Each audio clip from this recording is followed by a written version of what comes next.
अभी तो करूंगी जी, वैसे कभी बच्चों के पास चल जाती तब छुट्टी हो जाती है। कहाँ जाते हैं बच्चों के पास? यूके है मेरी एक बेटी ना, तो अच्छा वहां अच्छा। जाना। हाँ हाँ। वो लोग अगर तो अभी टाइम टाइम मैच ऑस्ट्रेलिया। करेगा तो मैं, टाइम मैच कर गया तो मतलब वो भी हाँ कर लूंगी। ठीक है हाँ। ठीक है, बहुत अच्छा है। हाँ ऑस्ट्रेलिया से भी हमारी प्रेम बहन जी हैं, प्रेम हंस जी, वो भी जुड़ती हैं।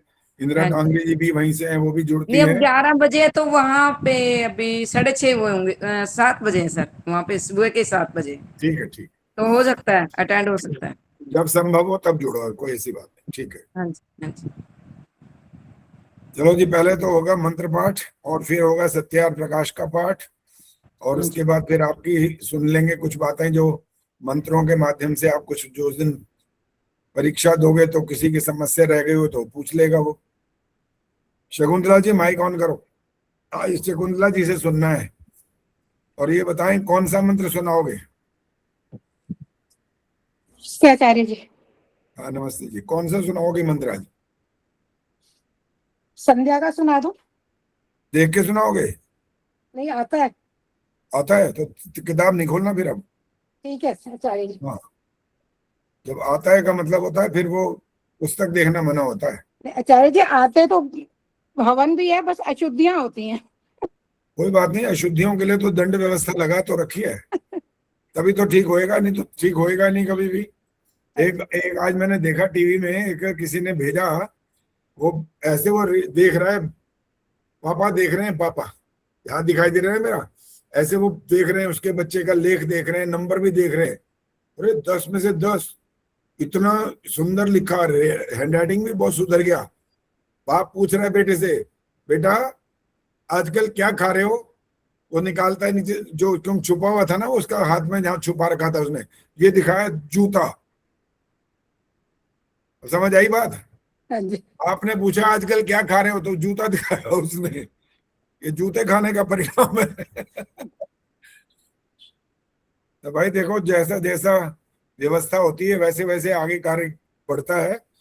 तो जो अभ्यास करेंगे तो बहुत अच्छा हो ही जाएगा, ठीक होता जाएगा धीरे धीरे, काफी ठीक हो गया और लोगों का। चलो अब आप संध्या का कौन सा मंत्र सुनाना चाहते हो ये बताओ। समर्पण मंत्र या आशीर्वाद मंत्र सुना दूं? प्रत्यक्षुरदेव। समर्पण वाला तो मंत्र ही नहीं है। आशीर्वाद वाला मंत्र है ना, जो चक्षुर्देव, जो हम आशीर्वाद देते हुए अच्छा बोलते हाँ, हैं। चलो वो ठीक है। वैसे ओम तचक्षुर्देवाहितं पुरस्तात् शुक्रमुचरत् पश्येम शरदा शतं जीवेम शरदा शतं शृणुयाम शरदा शतं प्रब्रवाम शरदा शतमधीनास्याम शरदा शतम् भूयश्च शरदा शतात्। और गलतियां तो पता लगी नहीं होंगी इसका मतलब। नहीं, गलतियां तो बहुत करती हूँ। 5 गलतियां हैं इसके अंदर, देख लो। और यदि देख के बोल दूं तो सही बोल देती हूँ, बिना देखे बोलूं तो अशुद्धियां हो जाती हैं। अच्छा चलो आज ये भी हो जाए। अब देख के बोलोगे तब भी बताऊंगा कितनी गलतियां करी हैं। देखो चलो निकालो किताब। ठीक है आचार्य जी। चलो चलो आज ये भी हो। ओम तचक्षुर्देवाहितं पुरस्तात् शुक्रमुचरत् पश्येम शरदः शतं जीवेम शरदः शतं शृणुयाम शरदः शतं प्रब्रवाम शरदः शतमदीनः स्याम शरदः शतं भूयश्च शरदः शतात्। 3 तो मोटी मोटी गलतियां हो गई हैं, शरदा भी ठीक नहीं बोला, विसर्ग जहां, विसर्ग की अशुद्धि। हाँ, और एक जगह सांस लिया वो तो शब्द ही गायब हो गया, वो क्या था? हाँ, थोड़ा और सांस भूल जाता है। हाँ, कोई बात नहीं, धीरे धीरे अभ्यास करने से तो खैर हो ही जाएगा। हाँ जी। और अगर रिकॉर्डिंग अगर हो तो रिकॉर्डिंग भी सुना करो। रिकॉर्डिंग सुनने से और ज्यादा पता लगता है कि विसर्ग का छोटी मात्रा, बड़ी मात्रा, कहाँ पर संधि विच्छेद करना है या नहीं करना, किस प्रकार से बोलना है, अवग्रह वाला अ का उच्चारण नहीं करना, बहुत सारी चीजें होती हैं। ये हाँ जी। हाँ जी। सारे अभ्यास करोगे तो हो जाएगा, और अभ्यास होगा तब। हर समय तो यहाँ नहीं समझा सकते, जब जब कोई प्रसंग आता है तो बता देते हैं। बाकी रिकॉर्डिंग होती है, रिकॉर्डिंग में सुना करो। हाँ जी, हाँ जी। चलो जी, अब सत्यार्थ प्रकाश निकाल लो और सब आओ जी सामने। पहले तो बहुत सारे, सुमन बत्रा भी बंद बैठा है, उनका कैमरा बंद किया हुआ है। और भी हैं पूजा मित्रा। अजय पूजा मित्रा ही है आज बड़े दिनों में। कहाँ है पूजा मित्रा? आना सामने कह रहा। कहाँ है ये पूजा मित्रा? इधर दिखाई दे रही है, अभी आज खोला नहीं है कैमरा। हाँ जी पूजा मित्रा जी, जरा कैमरा ऑन करो।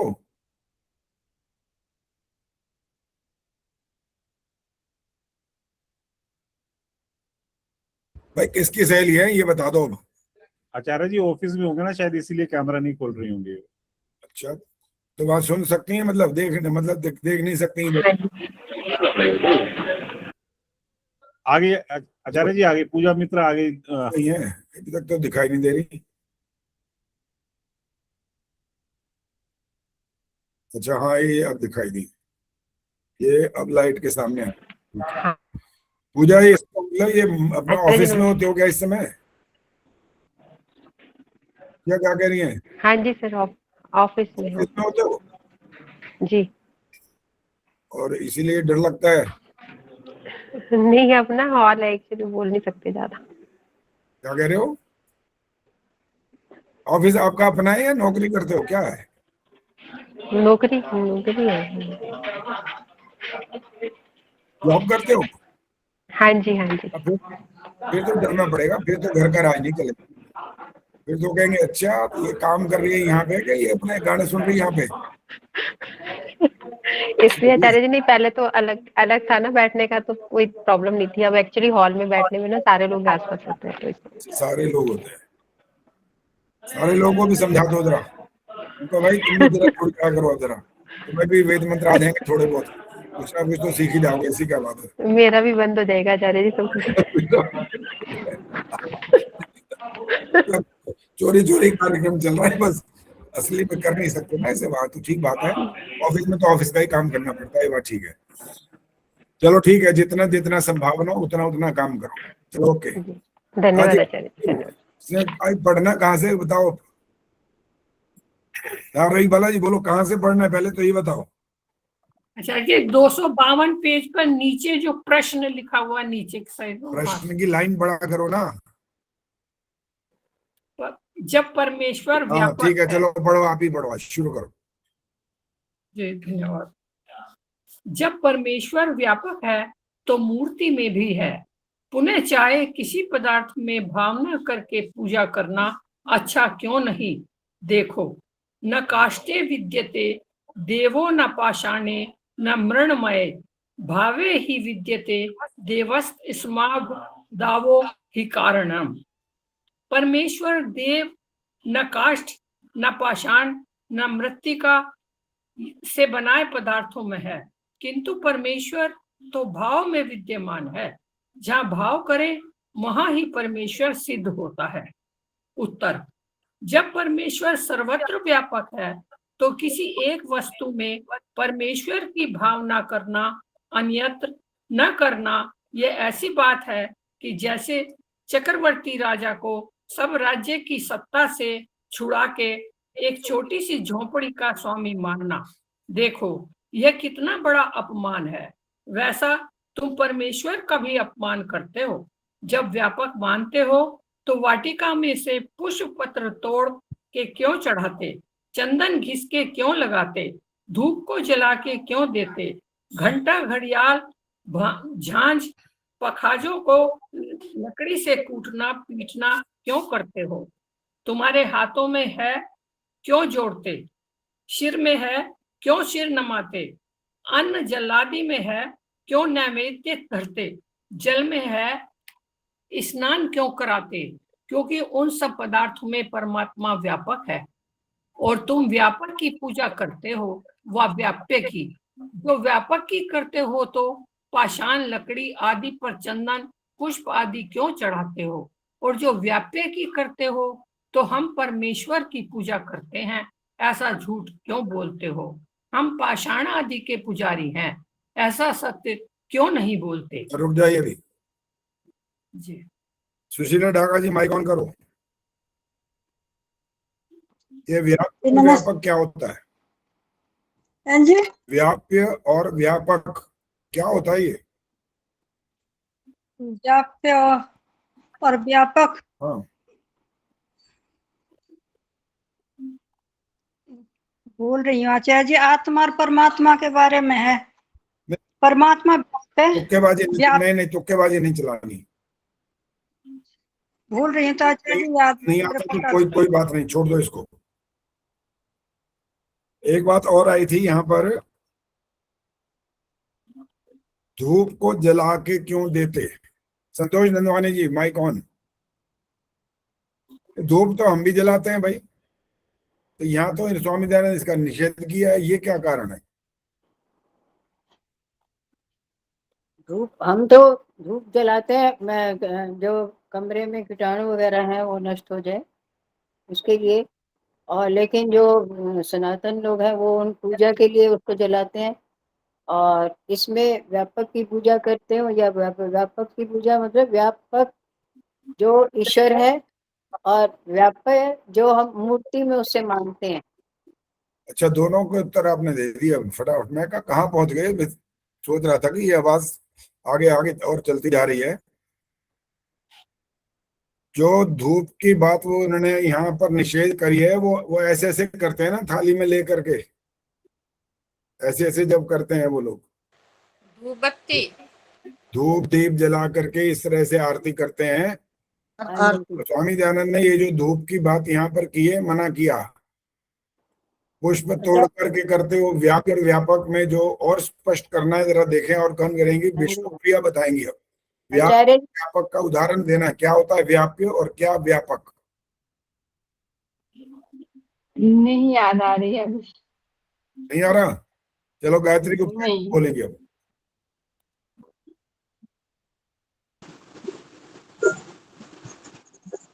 नमस्ते आचार्य जी, मेरा थोड़ा आज नेट वेट ऐसे पीछे को ड्रिल चल रही थी, बाहर बैठी हूँ, कुछ पूरी आवाज भी शायद मेरी भी ना आए। आवाज तो मेरे पास भी बहुत कम आ रही है आज। चलो हाँ, और ठहरो ठहरो, कोई बात नहीं। निशा सुना है, निशा भारत, निशा भदौरिया। हाँ, जी आचार्य जी नमस्ते। क्या मतलब होता है व्याप्य और व्यापक का? जैसे फूल में व्यापक है और तोड़ के वो मूर्ति पे अपन चढ़ाते हैं, वो भगवान को मान के। व्याप में व्यापक। अब देखो, अभी स्पष्ट नहीं होना खुद, तो इसीलिए इस प्रकार से बोलना होता है कि बच्चा भी उस बात को प्रश्न करे तो वो आराम से समझ जाए कि इसका असली मतलब होता क्या है। विनय प्रभा जी बोलेंगी। व्यापक का तो मतलब है आचार्य जी की ईश्वर सर्वत्र विद्यमान है, कण कण में विद्यमान है। और व्याप्य का अर्थ है कि उसको एक कहीं सीमा में ही कैद कर दिया। इंदिरा कांग्रेस जी बोलिए। जी, व्यापक का तो जैसे परमात्मा के लिए कहा, व्याप्य का एक छोटा सा ही हम उदाहरण दे सकते हैं कि जैसे फूल के अंदर सुगंध व्याप्य होती है। दोबारा बोलो। सुगंध उसके अंदर, दोबारा। फूल के अंदर सुगंध, हाँ, सुगंध उसके अंदर व्याप्य होती है। सुगंध व्याप्य होती है, ये कह रहे हो? जी जी जी जी। और हम ये भी कह सकते हैं कि हमारे अंदर आत्मा व्याप्य है, या व्यापक संसार, सारा संसार जो है वो परमात्मा सब जगह व्यापक है और परमात्मा में ही ये सब संसार व्याप्य है, ऐसे भी कहते हैं। चलो थोड़ा कुछ कोशिश तो कर रहे हो, शब्द थोड़ी इधर इधर उधर हो जा रहे हैं। उर्मिल शर्मा जी बोलो, स्पष्ट करो इसको। आचार्य जी, व्याप्य और व्यापक का संबंध हमारा और परमात्मा का, हम व्याप्य हैं और ईश्वर व्यापक है। जैसे उपास्य और उपासक का होता है माता और पिता, माता और पुत्र का, पिता और पुत्र, पिता परमात्मा और पुत्र हम। ऐसे ही फूल में भी व्यापक है और मूर्ति में भी व्यापक है। तो इसका अर्थ यही हुआ कि हम ईश्वर के ऊपर ईश्वर को चढ़ा रहे हैं, तो ये गलत है। हर जगह विद्यमान है। हाँ जी, नीलिमा जी बोलो। आचार्य जी, व्यापक तो वो हुआ जो व्यापक है जैसे ईश्वर, और व्याप्य वो है जिसके अंदर वो व्याप्त है, जिसके अंदर वो व्याप्त है वो व्याप्य है। चलो, जिसके अंदर वो व्याप्य है वो व्याप्य है। हाँ कोई बात जी। नहीं, जो शब्द बोला वो संबंध समझ तो आ रहा है, बाकी थोड़ा द्वित हो गया, कोई बात नहीं। कृपा शर्मा जी बोलेंगे। जैसे मिट्टी है, मिट्टी में अपन पानी डाल देते हैं तो पानी उसमें व्याप्त हो जाता है, समा जाता है। व्याप्य का मतलब क्या हो गया? जो समाज जाता है, ये मतलब हुआ। पानी में जो मिट्टी में जो खाली जगह उसमें वो पानी समा गया तो उसमें व्याप्त। ये तो आगे जो स्पष्ट, जहाँ थोड़ी थोड़ी आवाज इधर उधर होती है ना और हम स्पष्ट नहीं बोलते, वहीं कंफ्यूजन होता है। और वो कंफ्यूजन जो होता है वो हमारी बात को स्पष्ट हमें स्वयं नहीं समझ में आ रही होती, तो दूसरे भी उस बात को ठीक से समझ नहीं पाते हैं। सुखवर्षा जी बोलेंगे अब।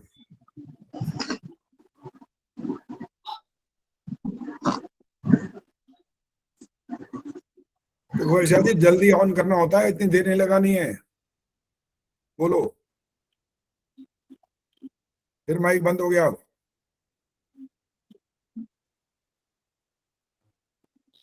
चलो चंद्रकांता जी सुनाओ। रवि बालाजी आप अपना माइक बार बार मत खोलिए। आप रवि बालाजी, भाई बाकी लोग सब माइक बंद रखेंगे। मुझे भी इतना ही पता है जितना इन वक्ताओं ने बताया, मुझे इससे अधिक नहीं मालूम। कुछ अपनी तरफ से बोल सकते हो या जिसने कहा यही वाला होता है क्या? जी, व्यापक का इतना पता है कि वो परमपिता परमात्मा के लिए है, सब जगह व्यापक है, और व्यापक का नहीं पता। व्याप्य। चलो प्रेमानंद जी बताएंगे अब।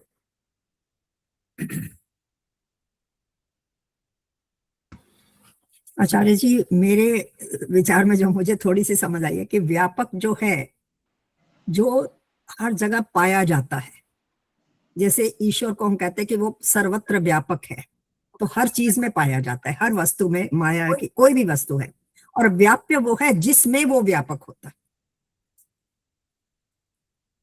बिल्कुल हो गया, सिंपल सी बात थी ये तो। ये सारे संसार के जितने पदार्थ हैं वो व्यापक नहीं है, वो व्याप्य है। ईश्वर सर्वत्र व्याप्त है, अभी बोला ना आपने, सर्वत्र, हर जगह। ईशावास्यम इदम सर्वम, जो सब जगह है, जिसमें है वो, जिसमें जो चीज है वो व्याप्य है। कौन है? कौन व्याप्य? व्याप्य में जो कुछ है वो क्या है? व्यापक कौन? ईश्वर। आप हो सकते हैं व्यापक? हाँ जी सरला गुप्ता, आप बताओ, आप व्यापक हो सकते हैं? जी नहीं। क्यों नहीं हो सकते? जी हम सर्वशक्तिमान नहीं है, ईश्वर ही हो सकते हैं। सर्वशक्तिमान नहीं इसलिए, बाकी सारे गुण जो हैं तो तब हो सकते हैं। मतलब अब गायत्री गुप्ता जाग गई अच्छी तरह। आचार्य जी, हम एक देशीय हैं, हम सर्वत्र व्यापक कैसे हो सकते हैं? अल्पज्ञ एक देशीय हैं और आकार वाले हैं हम। आकार वाले हैं हम का क्या अर्थ निकला? आत्मा। अरे आकार वाली आत्मा होती है क्या? ओहो, सिर्फ तो सोच लगी रहे क्या बोल रही मैं। आचार्य जी आवाज आ रही है तो पीछे से दिल वाली, तो पीछे से आवाज आ रही है तो ठीक है, फिर वहां मन कहाँ रुकेगा? इतना आसान थोड़ी है। कल बताने वाले ना उपासना कैसे करें, पढ़ लिया ना, सबने आपने पढ़ा है ना। ये बैठी हमारी बहन सुनीता जी, उन्होंने कहा आचार्य जी थोड़ा हमें भी समय दे दो, मैं कर लो, हमें कौन सी दिक्कत है? आप मांगने की दे रहे हैं, हम तो तैयार बैठे हैं, हमें कौन सा कोई फर्क पड़ रहा है भाई। यहाँ भी वो रोज बात करते हैं वहां, और वहां चंडीगढ़ क्या नाम, अमृतसर में, वहां सुना देंगे। उपासना कैसे करें में भी ये वाली बातें आएंगी वहां पर, जो कुछ आप कह रहे थे ना, इधर से उधर ये हो रहा है वो हो रहा है, और वहां उपासना नहीं हो सकती। उपासना के लिए बड़े बड़े कर सारे नियम काम करते हैं वहां पर, तब होती है उपासना। चलो वो विषय अभी नहीं लेंगे, अभी तो हम यही वाली इसी विषय पे आ रहे हैं। व्याप्य और व्यापक की बात हो रही है। व्याप्य जो है वो पदार्थ है, ठीक है, जो पदार्थ है ये व्याप्य है। और व्यापक कौन है? वो ईश्वर है। वो क्यों है? वो हर पदार्थ में कैसे है? कारण ये वो सर्वव्यापक है, इसलिए आप नहीं हो सकते। आप क्यों नहीं हो सकते? क्योंकि आप तो एक देशी हैं। अच्छा, एक देशी का मतलब क्या हुआ? हाँ जी चंद्रकांत, एक देशी का अर्थ क्या निकलता है? एक समय में एक ही स्थान पर रहने वाला अल्पज्ञ। अब आगे और सुनना, ध्यान से सुनना, आप नहीं देना है जवाब। अब हमारे शरीर में जो आत्मा है और हमारा शरीर है, ये दो चीजें हो गई ना यहाँ। अब रहेगी बात दूसरी। अब आगे वाला प्रश्न थोड़ा गंभीर है, थोड़ा याद, थोड़ा सोच समझ के उत्तर देना। कईयों के पेट में कीड़े होते हैं, आत्माएं तो उसके अंदर भी होती हैं कीड़े। अब क्या मतलब निकलेगा इसके, एक शरीर में इतनी सारी आत्माएं हो गई।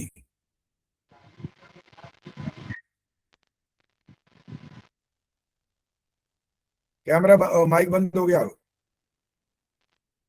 बोलो। जी आचार्य जी, वो एसी ठीक करने वाला आया था, मशीन बड़ी तेज चल रही थी, सुन नहीं पाई, एक बार बता दीजिए। प्रश्न ये किया मैंने कि जैसे हमारे शरीर है और हमारी आत्मा है, एक शरीर एक आत्मा। जब हम कर्म फल की बात करते हैं तो ईश्वर हमारी व्यवस्था करता है, हमारे सारे जन्मों के जो कर्म होते हैं इकट्ठे, उनमें से जो वो संचित मान लेता है कि भाई इस तरह इनके में से इतने कर्मों का फल इसको ये योनि दे दो, वो दे देता है। अब प्रश्न ये आ रहा है कि जैसे मनुष्य की बात कर रहे हैं अभी, ऐसे बच्चे होते हैं या बड़े भी होते हैं, कभी कभी उनके पेट में कीड़े होते हैं बहुत सारे, तो एक शरीर में इतनी सारी आत्माएं कैसे आ गई?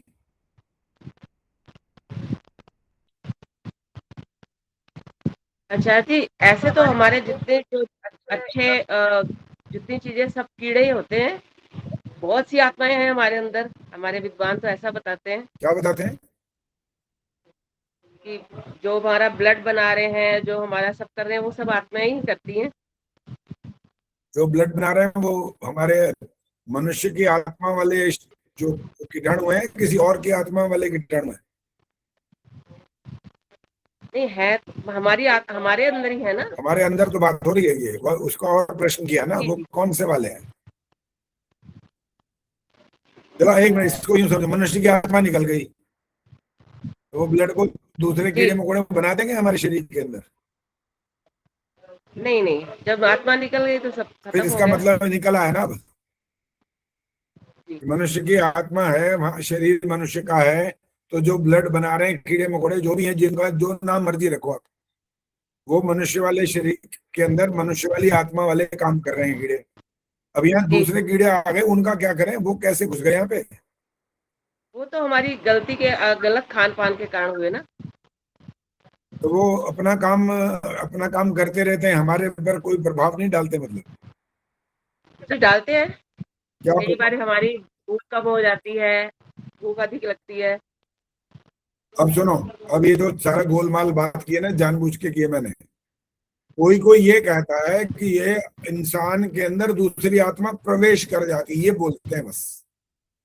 नहीं, जब वो ऐसा बोलते हैं ना, तो इस बात का मतलब ये निकल रहा होता है कि एक जैसे भूतनी आ गए ना, वो कहते हैं कि मैं भूत चढ़ गया जी इसमें वो पता नहीं क्या क्या नाम रखते हैं, है जी, ये आ गई इसके अंदर, वो आत्मा आ गई इसके अंदर, और जो सिर हिलाते हैं और जो नाचते हैं यूं यूं यूं यूं करते हैं, वो ऐसा पागल बनाते हैं दुनिया को कि बस पूछो मत। फिर अब ये प्रश्न जो था ना, इससे थोड़ा थोड़ा रिलेटेड था ये।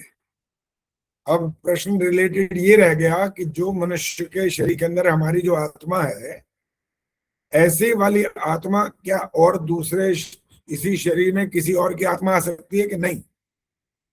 नहीं। अब क्यों नहीं आ सकती ये बताना, क्यों नहीं आ सकती? नहीं, ये तो आत्मा, जब एक शरीर में एक आत्मा है तो दूसरी आत्मा क्यों नहीं आ कैसे सकती वाला और स्पष्ट करना है, कैसे आ सकती? हो गया। शरीर की, ये परमात्मा की व्यवस्था ऐसी नहीं है ना। परमात्मा की व्यवस्था, एक शरीर में एक ही आत्मा आएगी। चलो अभी और स्पष्टीकरण चाहिए। अभी कोई बात नहीं, आप माइक बंद करो, सविता बताएगी, सविता कपूर।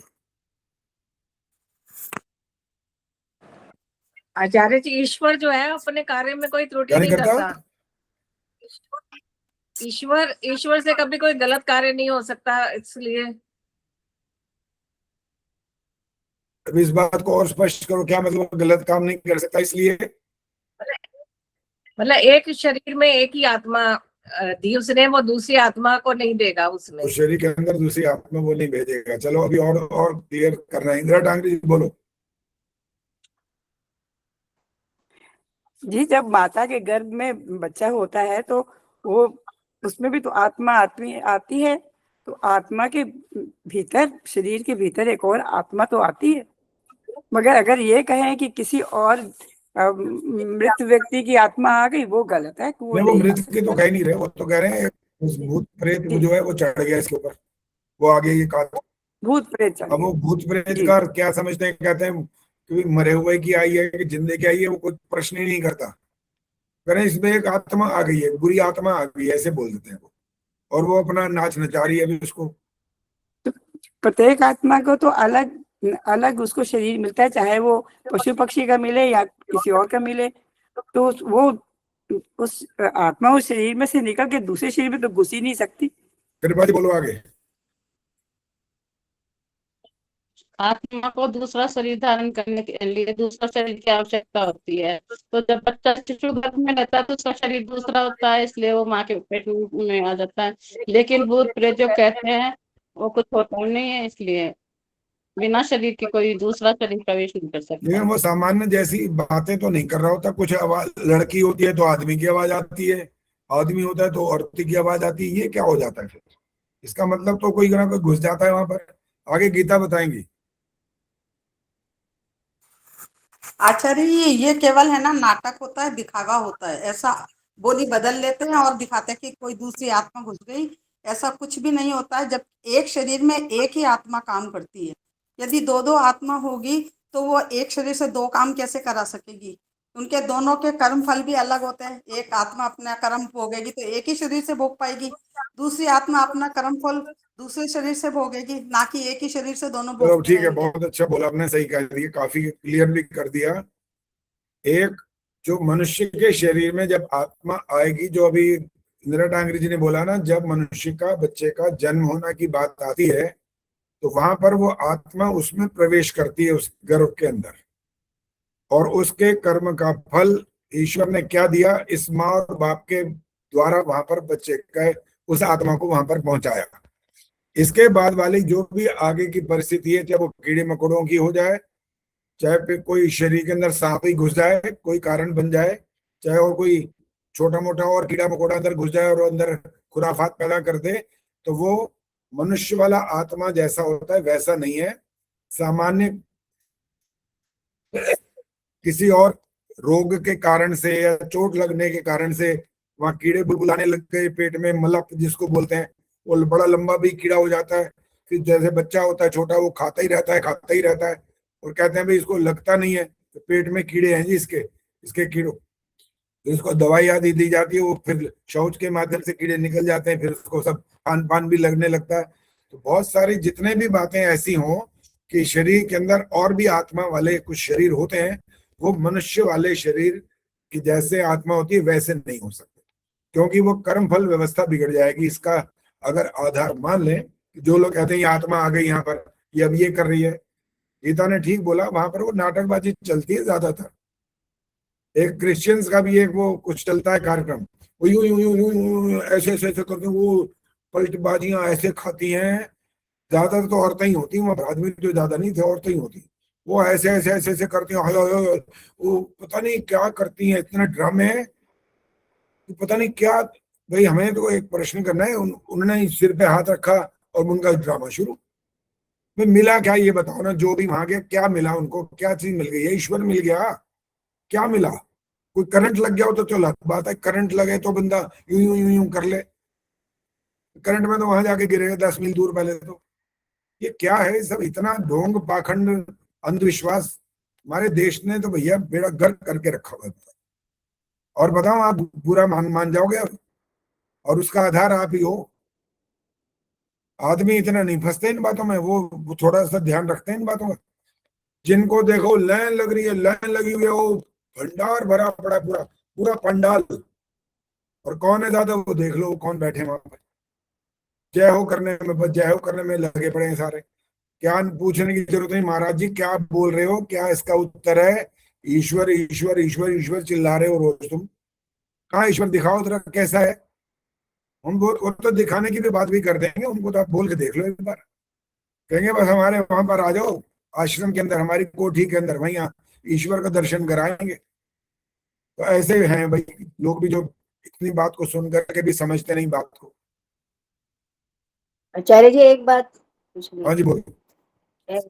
इसी से संबंधित है कि हम कहते हैं कि एक आत्मा में मतलब एक शरीर में एक ही आत्मा है, तो फिर जो ट्विंस हो जाते हैं, कईयों के ट्विंस होते हैं जैसे, फिर वो आत्मा के द्वारा बनते कैसे? क्या हो जाते हैं समझ नहीं आती, बोलिए।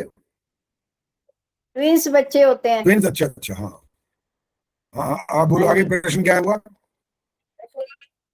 प्रश्न ये है कि फिर वो एक आत्मा के द्वारा फिर उसमें दो शरीर जैसे बन रहे हैं, तो दो आत्माएं हैं उसमें। देखो, ट्विंस में दो अर्थ होते हैं। कहीं कहीं ऐसा होता है कि शरीर एक ही होता है और वो जुड़ा हुआ होता है, एक तो ये होता है, ठीक है। अच्छा, वो जुड़े होने का मतलब ये है कि अगर एक खाएगा तो पेट उनका एक ही है, वो अलग अलग नहीं है, उसी में ही जाएगा वो आत्मा, वहां पर एक है, दो नहीं है वो। लेकिन जहां पर ट्विंस माने जो अलग अलग है, शक्ल लगभग एक जैसी, स्वभाव भी लगभग एक जैसा, चाहे वो भाई बहन हो या भाई भाई हो या बहने बहने हो, तो ट्विंस होने पर उनकी आत्मा अलग अलग होती है। वहां पर एक खाएगा तो रोटी उसका पेट नहीं भरेगा दूसरे का, ये अंतर होता है वहां पर। फिर एक आत्मा के फिर दो मतलब रूप हो गए ना, अलग हो गई ना दो आत्मा। नहीं, दो अलग अलग आत्मा क्यों नहीं मानते? वहां पर ट्विंस पैदा हो गए अलग अलग, तो दो आत्मा अलग अलग है वहां, एक कहाँ है? वो आत्मा आधा आधा थोड़ी है, कट गई है जो, ऐसा। तो फिर एक शरीर में इसका मतलब दो आत्माएं हो सकती हैं? हाँ, क्यों नहीं हो सकती? पैदा हो रही है, तीन तीन भी बच्चे पैदा हुए हैं, वो फिल्म इंडस्ट्री में देख लो कौन है वो, तो अभी एक हम डांसर है, वो कोरियोग्राफर है, उसके 3 बच्चे इकट्ठे पैदा हुए हैं। हाँ जी। इंसान के, पशुओं के तो सोचो ना, वहां तो 10-10 होते हैं, तब वो एक आत्मा थोड़ी होती है, 10 के 10 आत्मा होती हैं अलग अलग। शरीर अलग है तो इसका सीधा संबंध है, आत्मा अलग है। शरीर जुड़ा हुआ है तो वहां पर आत्मा एक है, आत्मा दो नहीं है, इतना ही अंतर है बस। पैदा होने की जहां तक बात है, तो एक शरीर में 10 भी पैदा होते हैं पशु पक्षियों के, और इंसान के 1 भी, 2 और 3 भी हो जाते हैं कभी कभी। नहीं, अभी हम ये प्रश्न कर रहे हैं ना कि एक शरीर में एक ही देखो, आत्मा वो हो पैदा जब सकती हो है। गया ना, मनुष्य की बात हो गई, मनुष्य का शरीर बड़ा हो गया, वो खान पान रहन सहन उल्टा सीधा गलत सलत खाना पीना, परिणाम परिणाम अंदर कीड़े मकोड़े पैदा हो गए, वो वाला वहां पर प्रश्न था। ये प्रश्न अलग है, इतना अंतर है। हाँ जी अंजू, बोलो क्या कहना है? आचार्य जी, मैं भी यही कर रही हूँ कि आत्मा तो खैर एक शरीर में अनेकों हो जाती हैं, क्यों? क्योंकि कोई बैक्टीरिया के रूप में, कोई कीड़ों के रूप में, किसी भी रूप में, लेकिन वो उनका कार्य जो है, जैसे वो आत्मा मतलब मेन नहीं होती। मेन का कारण जैसे किसी की, जैसे मनुष्य तो प्राण वायु वगैरह लेता है, तो आत्मा सारे में कार्य करती है, चेतनता पूरी होती है। तो उन आत्माओं में हम ये कहेंगे कि वो भोग योनि में है, तो चेतनता नहीं कम होती है, कि वो बेहोशी वाली हालत कह सकते हैं कि उसमें वो रहती है। मेरे को नहीं, ये बेहोश क्लियर नहीं नहीं हो होते, रहा बकायदा होश में प्रश्न। रहते हैं वो। बेहोश क्यों होंगे? वो अपना खाना नहीं खा रहे नहीं, हैं अंदर, इंसान को तो खोदते जा रहे उनके हैं, खत्म अंदर कर। फिर उनके अंदर अंतःकरण चतुष्टय नहीं होता या तो एक बात मतलब वो बताओ, अंदर। हाँ हाँ जैसे हम हैं, हम का मतलब मनुष्य है, मनुष्य के पास हाँ जी। आंखें, ठीक है, लेकिन मधुमक्खी की आंखें 2 नहीं होती, ज्यादा होती हैं। और ऐसे कई कई जीव जंतु हैं जिनके गर्दन, उनकी आंखें ऐसे घूमती हैं, 360 डिग्री घूम जाती हैं, पूरा इधर से उधर पूरा। हम कहाँ देख सकते हैं? हमारे पीछे इधर भी घूमना में तो गर्दन घुमानी पड़ती है, दिखी नहीं हर एक। और हम प्राणी कहाँ के? हम पृथ्वी के प्राणी। जो जल वाले प्राणी के अंदर, वो वहां पर रहते हैं, वहीं पर मरते नहीं, पैदा होते वहीं पर सारा जीवन जल में गुजारते हैं, अंत में मर भी जाते हैं। हम तो नहीं रह सकते जल में भाई। सबका अलग अलग व्यवस्था है। कोई पेड़ पर रहता है तो हम कोई उड़ सकते हैं क्या? पक्षी हैं, वो उड़ लेते हैं, हम नहीं उड़ सकते। हमारी बुद्धि, हमारा जो चतुष्टय जो है ना, हमारा उनसे बिल्कुल भिन्न है, अलग है। हम उनसे, ईश्वर की सर्वश्रेष्ठ रचना है हम, बस ये अंतिम उत्तर है इसका। उनके पास हमारे जैसा नहीं, अगर हमसे कोई प्रश्न ये करता है कि जब एक आत्मा में और आत्माएं भी रहती हैं, हमने कहा, ये स्वीकार किया कि कीड़े के रूप में, बैक्टीरिया के रूप में, तो लेकिन वो आत्माएं फिर वैसा कार्य क्यों नहीं करती जैसा कि हमारी आत्मा कर रही है, मनुष्य की आत्मा कर मैंने रही है? यही तो बोला, आप ये पानी में प्रश्न क्यों नहीं रहते, इसका उत्तर दो ना। 24 घंटे पानी में रह लो, पानी में रह के दिखा दो, रह सकते हो। जब वो ये नहीं, तो ये परमात्मा की, तो यही तो अंतर है बस। आप उड़ सकते हो क्या? वो नहीं, हम तो वो तो उड़ सकते। तो सबकी योग्यताएं अलग अलग है। वो कच्चा मांस खा जाते हैं, इंसान भी कच्चा तो नहीं खाता, लेकिन पका के खा लेता है ये भी। तो ये इसने अपना एक अलग। तो ये जैसे नैसर्गिक और नैमित्तिक बुद्धि का है, तो यही निर्णय कह सकते हैं कि उनमें नैसर्गिक बुद्धि और हमारे अंदर नैमित्तिक बुद्धि। नैसर्गिक माने जो स्वयं से अपने आप आती, ये कह रहे हो? हाँ जी, हाँ जी। जैसे पक्षी अपना घोंसला खुद बना लेते हैं, और जैसे गाय का बच्चा पैदा होते, तो ये नैसर्गिक बुद्धि है ना। और हम मनुष्य की बुद्धि है, बहुत कुछ कर लेती है। वो छोटी सी सीखने के बाद वो बहुत कुछ कर लेती है शिक्षा प्राप्त करके। तो ये भी तो हो सकता है। नैसर्गिक में तो पशु पक्षी कीड़े मकोड़े आते हैं, आप तो आते ही नहीं हो। पढ़ने लिखने ना भेजा जाए ना, सारी उम्र अनपढ़ गंवार रह जाएंगे। हाँ जी, वही ना, हमारे उनकी पास क्योंकि बुद्धि उनकी हमारे पास नैसर्गिक बुद्धि इतनी है, सुख दुख अनुभव करना, खाना पीना, भूख लगना, प्यास आदि, ये बस ये नैसर्गिक। इसके अलावा हमारे पास कोई नैसर्गिक बुद्धि नहीं है। हर एक के लिए प्रयत्न करना पड़ेगा। पढ़ाई करो, जो सा विषय पढ़ोगे वो आ जाएगा, जो नहीं पढ़ोगे वो नहीं आएगा। सारी दुनिया भर के कितनी भाषाएं हमें आती हैं क्या? नहीं आती। लेकिन हमारा कोई काम रुकता भी नहीं है। उन पशु पक्षियों में नैसर्गिक इसलिए है कि उनकी योग भोग योनि है बस। उनको जो चाहिए उनको, वो गाय का बछड़ा तो 10-15 मिनट में ही खड़ा हो लेगा, अपने आप माँ के स्तन तक पहुंच जाता है, दूध पीने लग जाता है। इंसान का बच्चा कभी उठ ही नहीं सकता, हिल नहीं सकता अपने आप को। बहुत अंतर है इन दोनों में।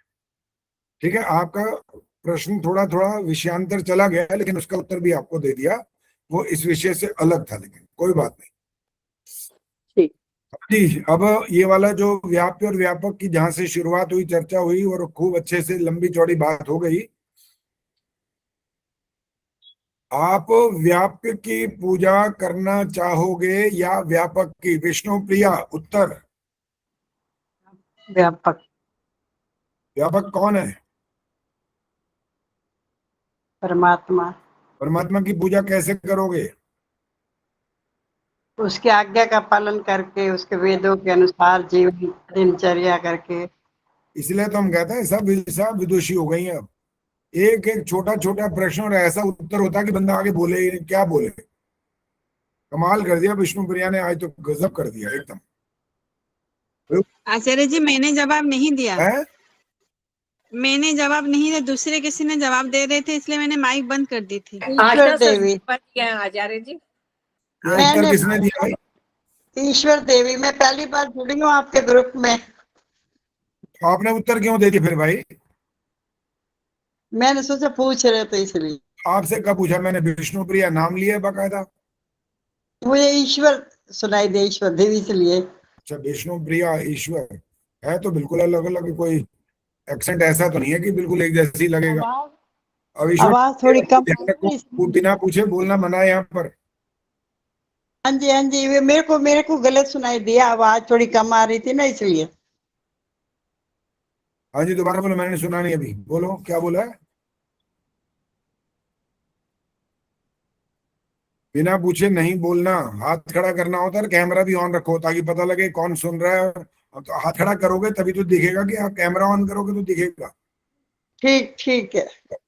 अच्छा, ये सारे ईश्वर देवी ने उत्तर दिए हैं। तो मैं तो इसलिए हैरान हो रहा हूँ भाई, कुछ छोटा सा प्रश्न किया, एकदम सटीक जवाब आ रहा, आगे प्रश्न करने की गुंजाइश ही नहीं छोड़ी। कि पूजा करनी है किसकी? ईश्वर की। कैसे? उसकी आज्ञा का पालन करेंगे तो हो जाएगी। अच्छा, अब विष्णु प्रिया आप आगे बताओ, उसकी आज्ञा का पालन में कोई उदाहरण दो, क्या करना पड़ेगा? सत्य बोलना है, और जो ईश्वर की ठीक रूप से पूजा करना है, मूर्ति पूजा नहीं करना है, जैसे उनका आज्ञा है। और हाँ जी, दोबारा बोलो। हाँ जी, उनकी आज्ञा का पालन यह है, सत्य को आचरण करना, सत्य आचरण करना है, झूठ नहीं बोलना है। और ईश्वर का पूजा, सत्य स्वरूप को पूजा करना है, ईश्वर की आज्ञा है। सत्य का पालन करना जी। और ये इसके अलावा कुछ? कितना? एक ही बस काफी है? नहीं, वो अविद्या का त्याग करना है। अच्छा, विद्या का त्याग करना। चलो एक काम किया करो, इन बातों को समझने का सबसे आसान तरीका होता है योग दर्शन में जो 8 अंग बताए गए ना, तो ये है ईश्वर की आज्ञा। वहां पर सब यम आएगा, सारी चीजें आ जाएंगी आपकी। अच्छा जी। 8 अंग यम नियम आपको। विष्णु प्रिया आपसे ही बोल रहा हूँ, बंद मत किया करो, जब तक नहीं कहे तब तक ऑन रखो। जी जी आचार्य बताओ जी। अंग बताओ, 8 अंग है कौन कौन से? यम नियम आसन प्राणायाम प्रत्याहार धारणा ध्यान समाधि। ठीक है, तो इनके अंदर जो जो कुछ कहा गया ना, इनका अब आप पालन करेंगे जब, तो आप ईश्वर की आज्ञा का पालन करेंगे। और उसकी आज्ञा का पालन करना ही उसकी भक्ति करना होता है जी। केवल हाथ जोड़ करके आंख बंद करके बैठना आज्ञा पालन नहीं होता। वो अगर उसका संबंध वैदिक विज्ञान से जुड़ेगा तब वो ईश्वर की आज्ञा पालन होता है। अब सुनीता गुप्ता बताएंगी ये ईश्वर की आज्ञा का पालन ऐसा, इसमें से कौन सा काम है जब आप हाथ जोड़कर आंख बंद करके कुछ करते हो, वो क्या चीज होती है? आचार्य जी मेरे से पूछा है। सुनीता गुप्ता पूछा है। सुनीता रोड़ा। हाँ, गुप्ता लिखा हुआ था यहाँ, वो कहाँ है? वो नहीं है कोई भी? मेरे ख्याल से तो थी सुनीता गुप्ता को लिखा ही हुआ था। चलो सुनीता जी आप बोलो, बताओ बताओ फिर, तो पता नहीं कहाँ है, कौन सा काम होगा? हाँ जी, क्या पूछा है? ये पूछा है कि जब मैंने भी ये कहा कि केवल हाथ जोड़कर आंख बंद करके बैठने से और कुछ बोलने से कोई ईश्वर की पूजा नहीं होती है, लेकिन कुछ वैदिक ढंग भी है जब ऐसा करने से आप आंख बंद करके हाथ जोड़कर आलती पालती मार करके कुछ आप बोलते हो, वो भी ईश्वर की पूजा होती है। वो क्या होती है? ब्रह्म यज्ञ करते हैं, संध्या करते हैं जी, ईश्वर की। हाँ ठीक, बिल्कुल ठीक है, ईश्वर की आज्ञा का पालन है वो। और फिर ईश्वर की आज्ञा का पालन का मतलब केवल इतना नहीं है कि आप मंत्र बोल लो। हाँ जी सरला गुप्ता जी, क्या करना पड़ेगा फिर उसके बाद? जहां तक मैंने बोला उसके आगे बोलना है। ईश्वर की आज्ञा का पालन करना कह रहे हो ना? आप क्या उसकी आगे बात हो गई, संध्या कर रहे हैं आप तो शब्द बोल रहे हैं, इसके बाद कुछ करना पड़ेगा या काफी है बस ये? उपासना। उपासना तो ठीक है, वो तो उपासना ही हो रही है जी। आगे करना क्या पड़ेगा, बस ये पूछना था। चलो ईश्वर की आज्ञा का पालन करना है आगे। नहीं, जब मौका होता है उस समय बोला करो, बबली बताएंगे। स्तुति प्रार्थना उपासना आचार्य, ईश्वर के गुणों का ध्यान करना।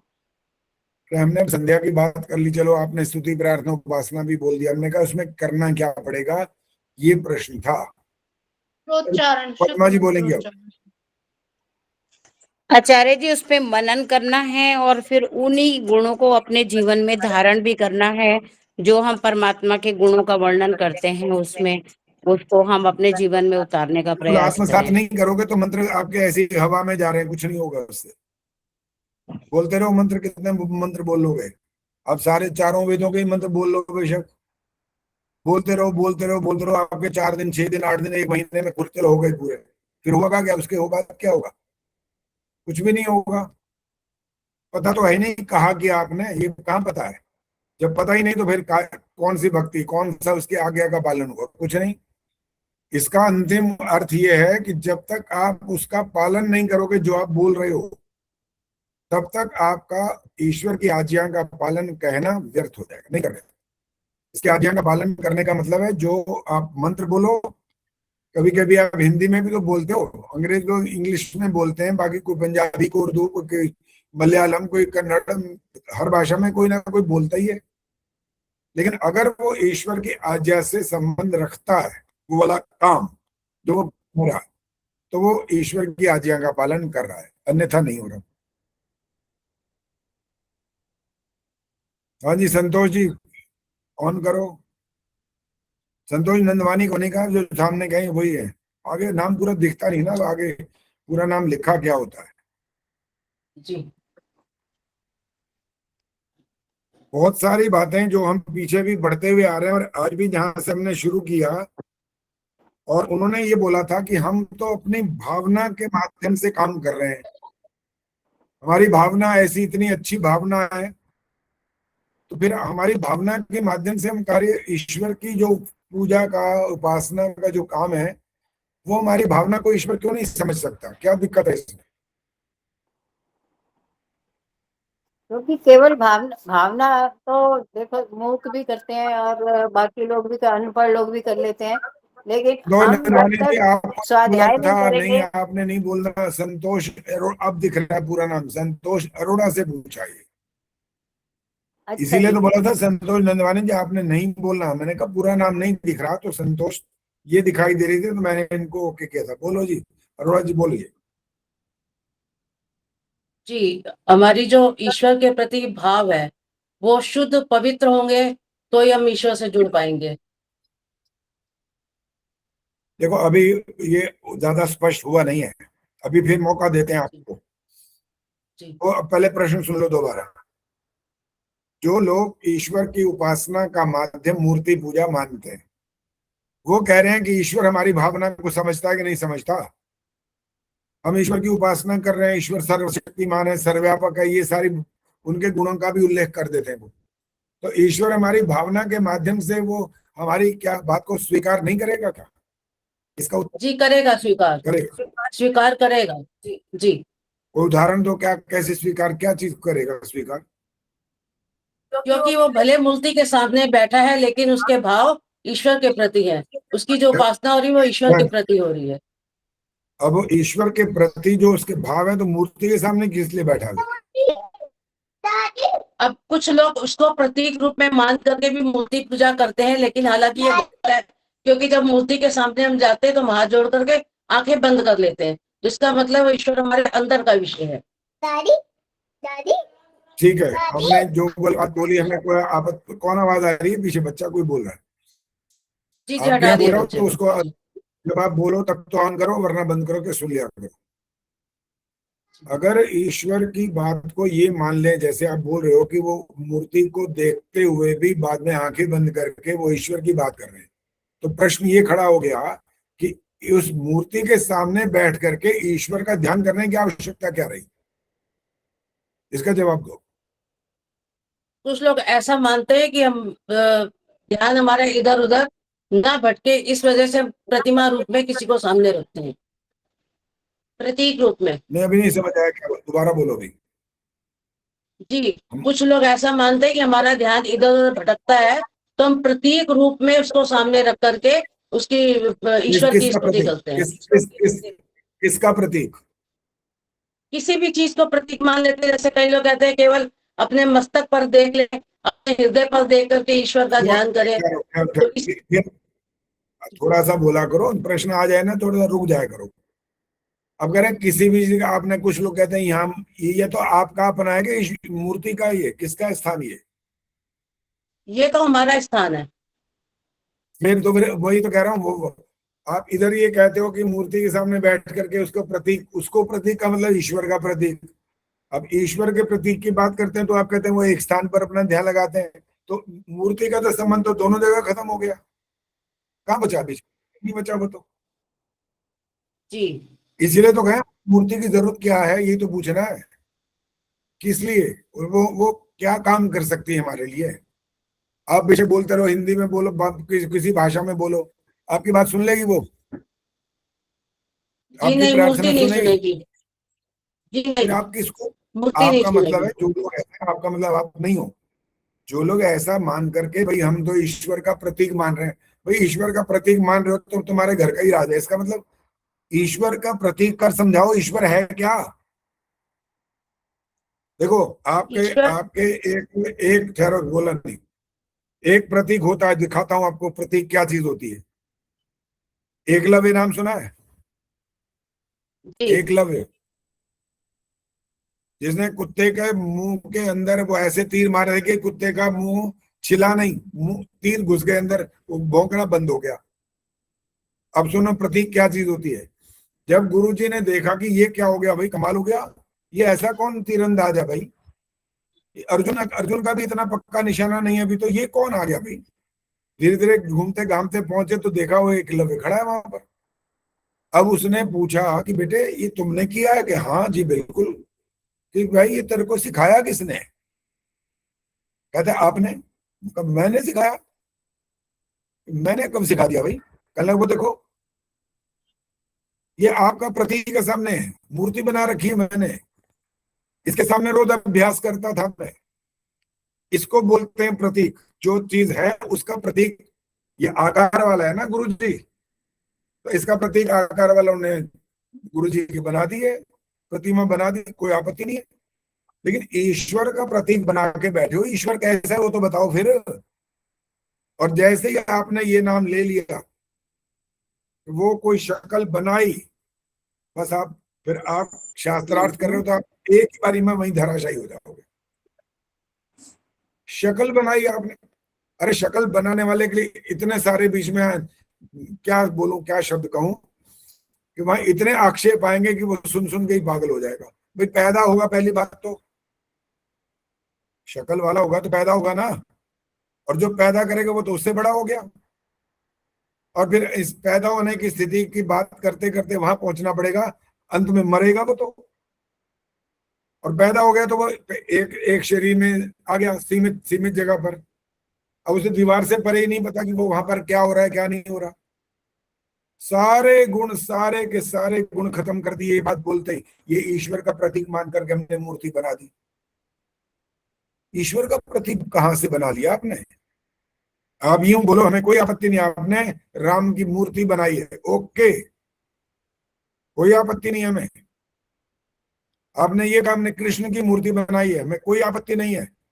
लेकिन अभी आपत्ति वाले प्रश्न अब शुरू होंगे। लेकिन अब आप में से कोई बताओ, आपत्ति वाला प्रश्न, पहला प्रश्न क्या हो सकता है? हाथ खड़ा करना जरा। गीता ने हाथ खड़ा कर दिया, गीता बोलो। ध्यान से सुन लिया ना, प्रश्न उल्टा सीधा नहीं करना, 500 जुर्माना लगेगा फौरन, नहीं तो सुन लो। जवाब दो जो मैंने प्रश्न किया, बोलो। ईश्वर की मूर्ति नहीं बन सकती बिल्कुल। ये मेरे प्रश्न का उत्तर है। ये मैंने ये कहा कि हाँ तुमने राम की मूर्ति बनाई, हमें कोई आपत्ति नहीं है, ठीक है। लेकिन इसके बावजूद भी अब प्रश्न खड़ा होगा जिसमें आपत्ति आएगी। अब वो आपत्ति कौन सी आएगी ये बताना है। अब आपने नहीं बताना, हाथ नीचे करो, हाथ थक जाएगा ऐसे तो। अंजू बताएंगे। क्योंकि राम ने तो जन्म लिया, भगवान अजन्मा है और वो एक देशीय है, वो सर्वव्यापक है। वो सारे ये सब काम जो गुण हैं, जो ईश्वर के गुण हैं, वो राम में वो नहीं हो रहे, तो ये सारे आपत्ति के ही तो क्वेश्चन। चलो ठीक है, वो अजन्मा जन्म लेगा तो मरेंगे, तो मृत्यु भी होगी। हो गया ठीक है, सुन लिया। और व्याख्या मत करो ना, इसलिए ठीक है। ये चलो रही वाला जी बोलो। अच्छा जी, हमें मूर्ति से आपत्ति नहीं है, लेकिन मूर्ति की जब हम पूजा करते हैं, उसको नहलाते खिलाते सुलाते हैं, उससे आपत्ति है। चलो अभी धीरे धीरे आप बेशक उत्तर देते जाओ। बबली बोलो। आचार्य जी, मूर्ति में ईश्वर मानकर उसकी पूजा नहीं कर सकते हम। चलो कोई बात नहीं, ये भी सुन लिया उत्तर। सुनीता जी बोलो। मूर्ति में जो प्राण प्रतिष्ठा करते हैं वो भी गलत होता है। चलो ये भी ठीक है। और कुछ है तो बता, हाथ खड़ा कर लो बस, अब बिना उसके बात नहीं करना। हाथ खड़ा करोगे तो पूछूंगा, नहीं तो मैं बताने वाला हूँ। हाँ जी, गायत्री गुप्ता बोलो। जैसे राम जी की मूर्ति, भगवान राम की मूर्ति बनाई है, अगर उनके गुणों को धारण नहीं किया अपने जीवन में, तो कोई फायदा नहीं है इस चीज। चलो कोई बात नहीं, जो आप उत्तर देते जा रहे हो सारे ठीक हैं, कोई गलत नहीं है। नीलिमा जी बोलो।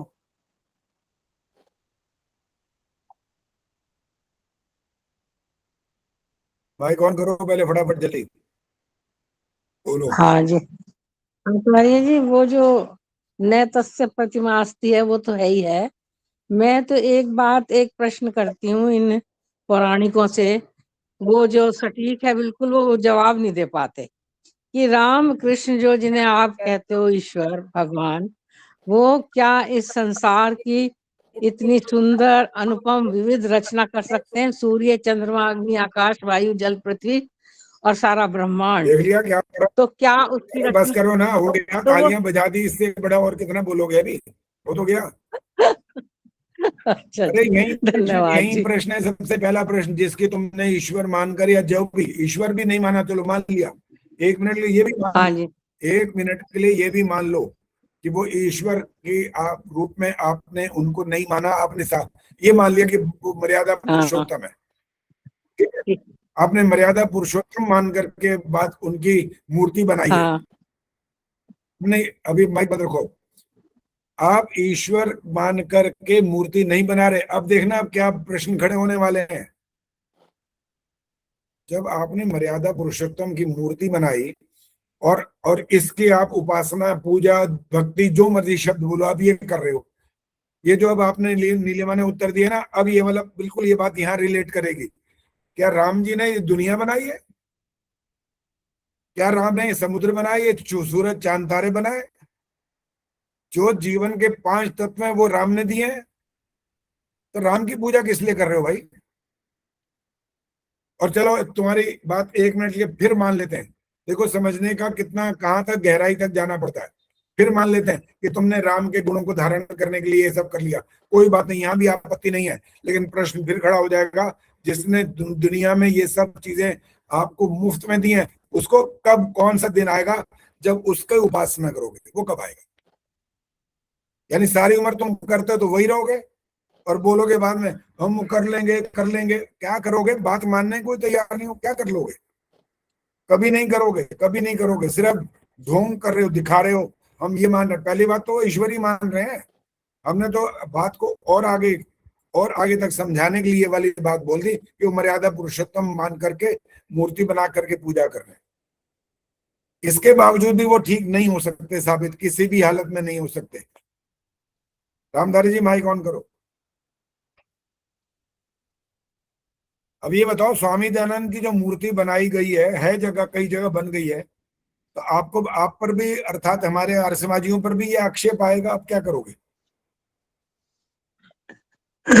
आचार्य जी नमस्ते। नमस्ते। ये मूर्ति पूजा है, मूर्ति बनानी गलत है। स्वामी दयानंद ने अपनी मूर्ति बनाने के लिए मना कराया। और जैसे उसकी आखिरी उसमें शमशान में उसकी राख भी, उसने कह दिया था राख भी मेरी खेतों में डाल देना, जमुना में या गंगा में मत बहाना, जिससे प्रदूषण होगा। चलो ठीक है, अपनी बात हो गई। गायत्री गुप्ता जी बोलो आगे।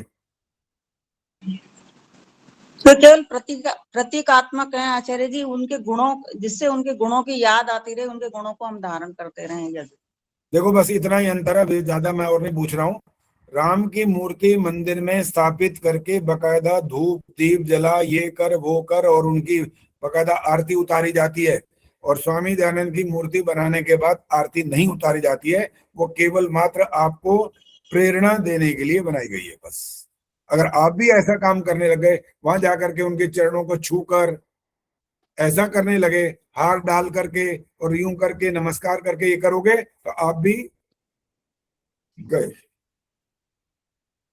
लेकिन इतना ध्यान रखना पड़ेगा इस बात के लिए, ये जो भावनात्मक जब हो जाते हो ना, तो वहां पर फिर वो चरण वंदना शुरू हो जाती है, ये मुसीबत आती है।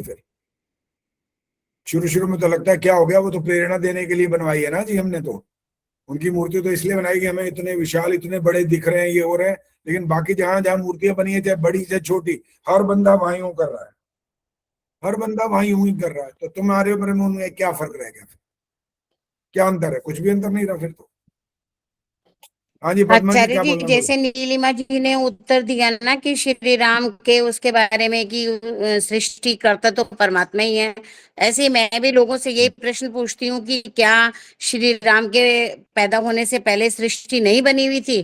तो वो ईश्वर कैसे हो सकते हैं? उसको ईश्वर हम मान ही नहीं सकते, क्योंकि सृष्टि का निर्माण तो पहले से ही हो चुका है ना, तो बनाने वाला तो अलग ही ईश्वर है। भाई सीधा उत्तर है, शरीरधारी कभी भी कभी भी सृष्टि का निर्माता नहीं हो सकता, चाहे उसका शरीर 10 लाख मील जितना बड़ा भी हो। वैसे तो हो ही नहीं सकता, पहली बात, इतना बड़ा शरीर हो तब भी नहीं हो सकता। क्यों? क्योंकि शरीर बनेगा किससे? 5 तत्वों से। 5 तत्वों को बनाएगा कौन? ईश्वर। कौन? साकार नहीं बना सकता, निराकार ही बनाएगा। इसलिए हमारे को तकलीफ जो है वो इस बात की है कि इतनी स्पष्ट बातें, इतनी बुद्धि में आसानी से घुस जाने वाली बातें भी दुनिया सुनने और मानने को तैयार नहीं। बताओ, लगी पड़ी अपने वही काम करने में, वही उनको ठीक लगता है। समझ नहीं आती क्यों ठीक लगता है, कैसे, कहां से वो ठीक है। भावना भावना भावना भावना की बात करोगे तो हमारा लठ एक और बजेगा भी। वो लठ ये बजेगा कि तुम भावना की बात करते हो ना, भावना के माध्यम से ईश्वर हमारी बात समझ लेता है। तो तुम भी अपने बेटे की जो भोजन आदि की व्यवस्था करते हो ना, भावना कर लो ना कि मैंने खा लिया, खिलाओ उसको, तुम भावना कर लो। अरे जो पदार्थ जैसा है, जो पदार्थ ऐसा जानना, मानना, लिखना, बोलना, व्यवहार करना, ये होता है सत्य। भावना भूलना कुछ नहीं करेगी वहां पर। हम भावना पर रखें, हमारी भावना बड़ी अच्छी है जी, भावना बहुत अच्छी है, इसलिए वो हमारी बात को ईश्वर समझ लेगा। भावना अच्छी रखने में बुराई नहीं है। मैं ये नहीं कह रहा हूं भावना का मतलब कुछ भी नहीं होता, ये अर्थ नहीं है इसका।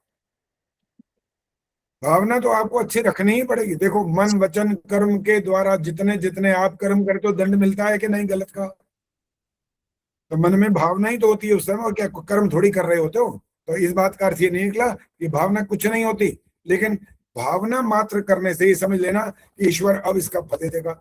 नहीं, कि आपने भावना रखी, आपको आता कुछ नहीं है, आपकी भावना बड़ी अच्छी है, ईश्वर आपकी भावना को समझकर आपको फल दे देगा, बढ़िया वाला। नहीं, बढ़िया नहीं।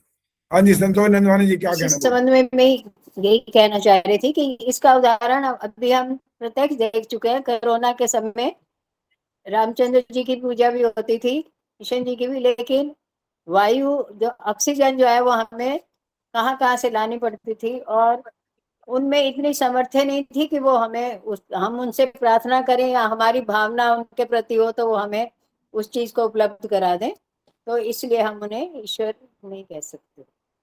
देखो जी, एक ने तो ऐसे ही किया था, हमारे वो आर्य समाज की हैं, वो भी बहन जी हैं, और उनने उस समय सबको प्रार्थना भी करी थी कि भाई आप सब लोग ऐसे करो, ऐसा ऐसा जाप करो। एक इतना बड़ा युवक है, उसके लिए ये हो गया, उसको स्थिति ऐसी खराब हो रही है, आप जाप सब मिलके करोगे तो उसकी रक्षा हो जाएगी।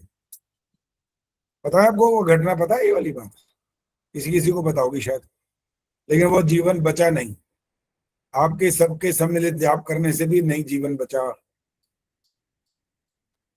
तो आपकी केवल भावना से कैसे कार्य सिद्ध हो जाएगा?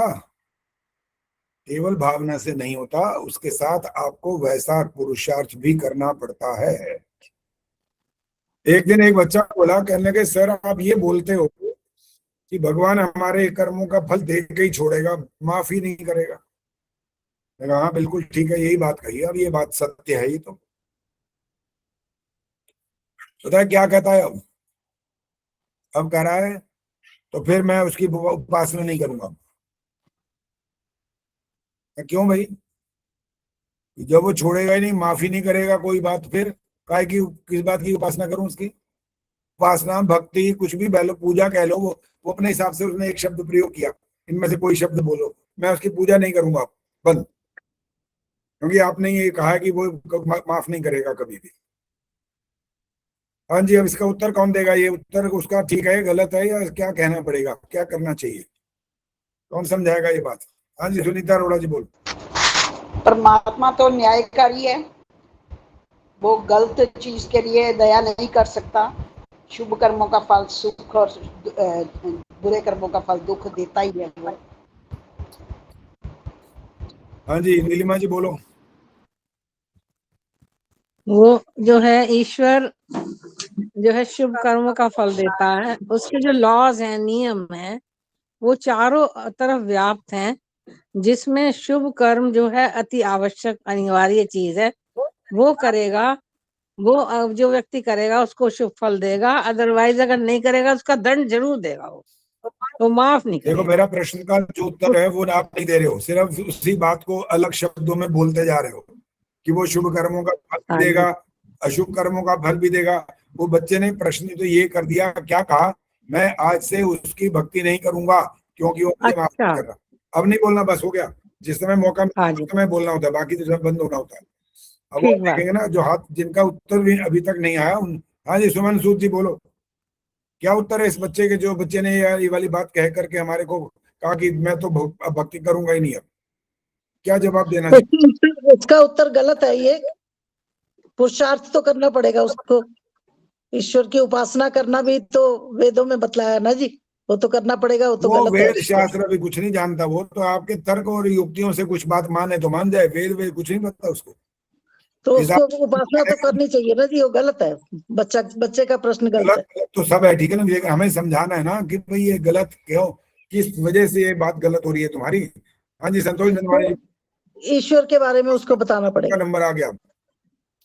अब आचार्य जी, बच्चे को हम इस तरह समझा सकते हैं कि जब तक तुम पढ़ोगे नहीं, परीक्षा नहीं दोगे और परीक्षा में गलती करते रहोगे, तो क्या उसके नंबर आपको मिल जाएंगे?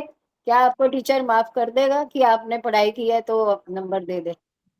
ठीक है, बड़ा अच्छा उदाहरण दिया आपने कि जब आप गलती करोगे, चाहे तुम्हारी मैडम हो या सर हो, तो तुम्हारे नंबर तुम्हें कैसे दे देंगे जब गलत उत्तर लिखा है तो। अब इसके बाद वो वाला वाक्य आगे जोड़ना जरूरी था। उन्होंने कहा ना मैं भक्ति नहीं करूंगा अब तो, क्योंकि ईश्वर ने ये नहीं किया। तो अब यहाँ पर बच्चे से आप पूछोगे, बच्चे तू आगे रोज जैसे गुड मॉर्निंग करता वो नहीं करेगा क्या? क्या जवाब है बच्चे का? संतोष जी आपने उत्तर देना है। क्या बंद कर देगा वो? मेरे से पूछा है आचार्य जी। और क्या आपसे ही बात हो रही है अभी तो? हाँ जी, वो उसके जब उसको ये बात समझ आ जाएगी कि जब गलती करो तो ईश्वर जो है वो कभी माफ नहीं नहीं, अब करता। ईश्वर की छोड़ो, तो टीचर की बात हो रही है बस। अब वहाँ उसका जवाब चाहिए। टीचर की, हाँ, तो टीचर अगर उसको नंबर जैसे कम आते हैं तो फिर वो पुरुषार्थ करना शुरू करेगा, पढ़ाई करना शुरू कर देगा, उसको छोड़ेगा नहीं कि भाई मैं नहीं मेरे को अभी नंबर भी नहीं उत्तर नहीं आ रहा। मैंने जो प्रश्न वहां खत्म किया था कि वो सिर्फ उसी को रिलेट करके उत्तर देना। मैंने ये पूछा था, टीचर ने नंबर काट ली, उनके आंसर गलत थे, वो बच्चा उसको गुड मॉर्निंग या नमस्ते करना बंद कर देगा? नहीं जी, बस ये वो करेगा क्योंकि वो समझ चुका है कि मेरी गलती जो है वो। ज्यादा नहीं बोला, इतना ही उत्तर चाहिए था बस। जैसे तेरी गलती पर उसके दंड के रूप में तेरे नंबर काटे टीचर ने, तो तू नमस्ते या गुड मॉर्निंग करना बंद नहीं कर सकता। तेरी ड्यूटी है ये करना। जो गलती की उसका दंड तो मिलेगा ही मिलेगा। कौन माफ करेगा तेरे को भाई? न दुनिया माफ करती, न जब तक तू पढ़ाई कर रहा है या कोई जो छोटी इंटरव्यू दे रहा है, कुछ भी कर रहा है, सब जगह चले। हाँ, भाई भतीजा बात हो तो सब माफ है। वो तो देखा नहीं बंगाल का हाल, वहां पर क्या हुआ? अब पता लग रहा है उनको कि आओ बेटा सामने, बहुत कर लिया तुमने, अब निपटेंगे तुमको। और पहले दिन से निपटना शुरू कर दिया उन्होंने। भाई ईश्वर तो छोड़ेगा नहीं ना, चाहे आप दुनिया वाले कोई छोड़ भी दो तो। ईश्वर ने छोड़ना नहीं है। वो बच्चा अगर ये वाली बात कह करके बात खत्म कर रहा है ना, क्योंकि उसने मेरे को जब माफ ही नहीं करना तो मैं उसकी भक्ति क्यों करूं? अब प्रश्न ये पैदा हुआ, बेटा एक काम कर, बाजार जा, पैसे नहीं देंगे तेरे को, और एक गिलास पानी पी के दिखा, मिल जाएगा पानी? वो कहेगा बेटा पैसे ला, पहले दुकान से कोई सामान खरीदने की बात होगी, जाओ ले आओ कुछ बाजार से, दूध ले आ, ब्रेड ले आ, ये ले आ, सब्जी ले आ, फ्रूट ले आ, मिल जाएगा उसको? नहीं मिलेगा तो नहीं। कि क्यों नहीं मिलेगा तेरे को? कारण क्या है? कि भाई उसका प्रोसीजर ही है, ये तरीका ही है कि पैसे दो और सामान लो। तो भाई एक बात बता, तूने कहा मैं भगवान मेरे को अगर माफ नहीं करेगा, दंड देगा ही देगा, तो मैं पूजा नहीं करूंगा, तो तेरे को मुफ्त में उसने जो कुछ दिया उसका हिसाब कहाँ है फिर? तेरे को आंख नाक कान हाथ पैर तेरे जीवन की चर्या के लिए सारे उपाय तेरे को दे दिए, मुफ्त में बांट दिए, और तू कह रहा कि मैं पूजा नहीं करूंगा क्योंकि वो तेरे नंबर काटेगा? करनी पड़ेगी बेटा। अगर बुद्धिमान है ना तो इस बात को सुन और समझ अच्छी तरह से। जैसे टीचर का उदाहरण दिया गया था, बिल्कुल ठीक था कि जब नंबर तेरे कम क्यों आए, क्योंकि तूने उत्तर गलत लिखे हैं, और उसके बाद भी तेरे को नमस्ते तो करनी पड़ेगी। तेरे से बड़े हैं, वो तेरे गुरु हैं, तेरे को रोज पढ़ा रहे हैं, तेरा भला चाह रहे हैं, तेरे लिए सारे वो काम कर रहे हैं तेरे गुरुजन, तो तू उनके नंबर कम दे देने पर उनके नमस्ते कैसे बंद कर सकता है? जब ये बात समझ में आती है तो ये बात भी समझ फिर। ईश्वर तेरे को माफ नहीं करेगा, लेकिन तेरे को उसका जो मुफ्त में दिया गया उपहार है उसके माध्यम से तेरे को उसका धन्यवाद, उपासना, भक्ति, पूजा, शब्द कुछ भी बोलो, ये करना ही पड़ेगा, करना चाहिए। असल में ईश्वर का जो हमें न दिखाई देना है ना, वो हमको बहुत चीजों से परे भगा देता है, और दुनिया का बाकी प्रत्यक्ष होता है एक सेकंड में। ये बच्चे वाला उदाहरण सामने, पेपर दिया, आ गया 2 4 5 दिन 10 दिन के अंदर रिजल्ट आ गया, ये नंबर कट गए, बस अब बच्चा यहाँ पर कांप लेगा, बेशक कांप ले, और 3 नंबर कम आए मेरे। अब आपने जैसे कहा पुरुषार्थ करेगा, वो आगे की बात है, क्या करेगा, पढ़ना छोड़ दे, ये भी हो सकता है ये दिमाग में ये बैठा ले कि मैं तो फर्स्ट आके दिखाऊंगा, ये भी हो सकता है, क्योंकि यहाँ परिणाम सामने आता है, इसीलिए तुरंत वो व्यक्ति उस बात से सहमत हो जाता है, चाहे वो बच्चा ही क्यों ना हो। लेकिन बाकी दुनिया क्या कर रही है, वो कह रही है कौन सा भगवान भाई, कैसा भगवान, किसने देखा, क्या देखा, कब होगा, कैसे होगा, क्या कर लेगा, ये जो जितने बीच में ये वाली बातें आती ना, इसे वो चौड़ा होकर के घूमता रहता है, मुझे नहीं करना, देखी जाएगी ना, जब को होगा देखा जाएगा, तब देख लूंगा। तब क्या देख लेगा, वैसे तुम्हारे हाथ में है क्या वो सब कुछ, कर्म करना ही तो तुम्हारे हाथ में है बेटा, फल तो नहीं है, और फल वो देगा छोड़ेगा नहीं, वो तो पक्की बात है, फल तो मिलेगा ही मिलेगा, चाहे जैसा भी कर्म कर, अच्छा करेगा तो अच्छा भी मिलेगा, और बुरा करेगा तो बुरा भी मिलेगा। इसलिए बहुत सावधान और बहुत ज्यादा बुद्धिमान बन करके ये वाली बातों को चिंतन मनन करते हुए अपने छोटे जो है ना उनके दिमाग में बैठाना होता है, बस नहीं बैठाओगे तो वो इधर उधर भाग जाएंगे, नास्तिक बन जाएंगे, कह देंगे हमें मानने की कोई, हम नहीं मानते।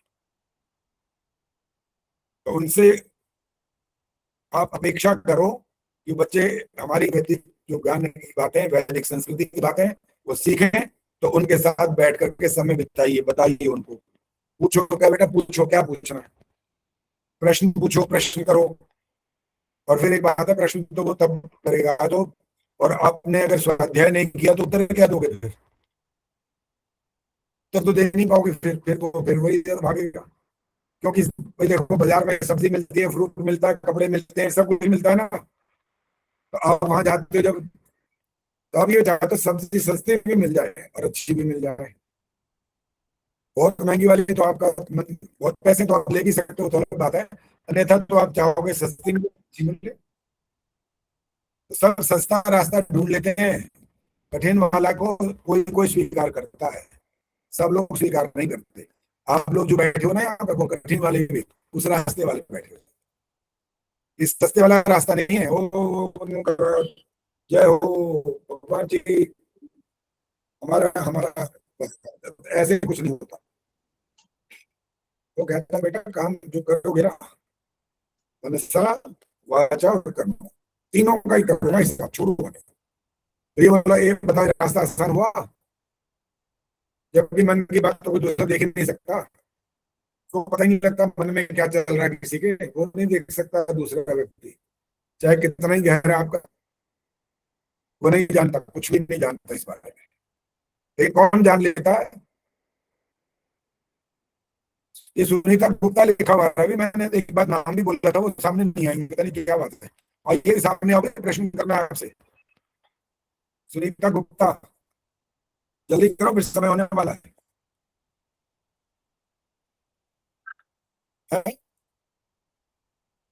सर जी मैं बोल रहा,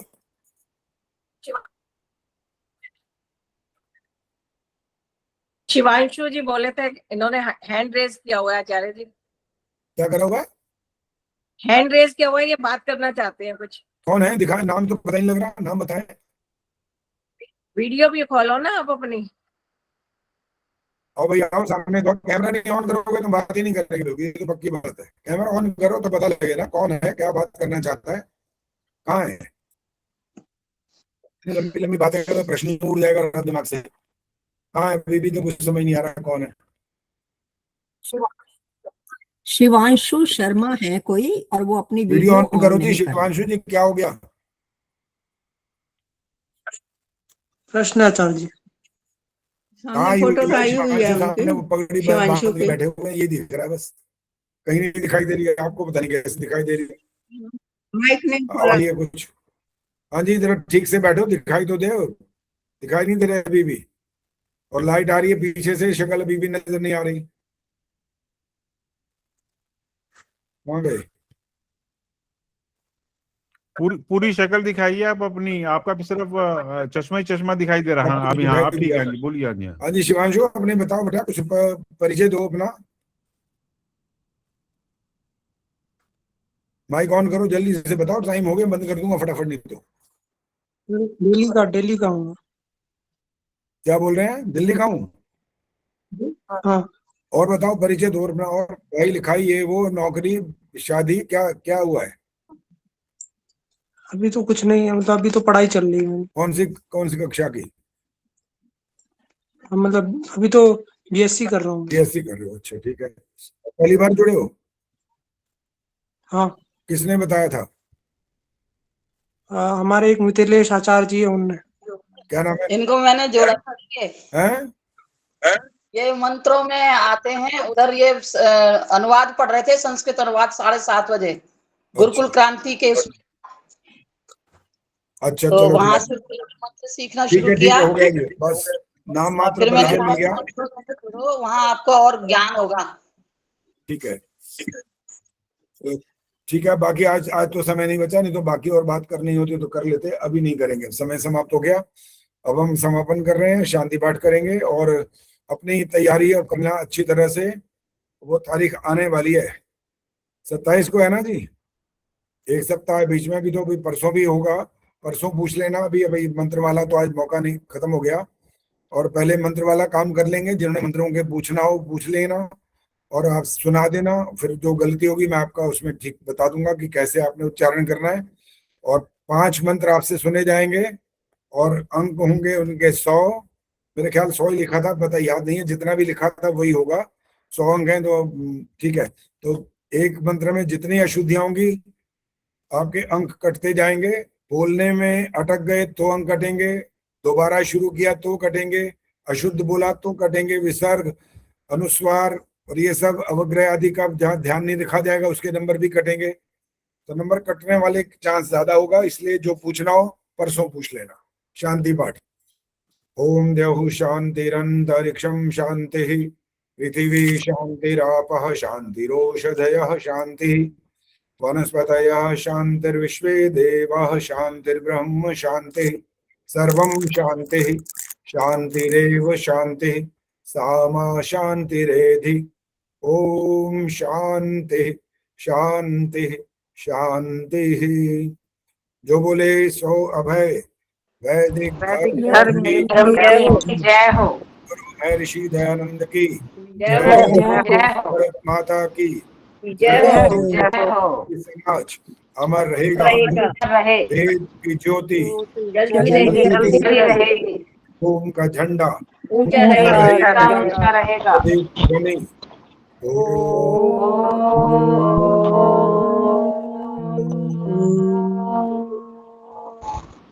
वैदिक अभिवादन सभी। धन्यवाद। धन्यवाद।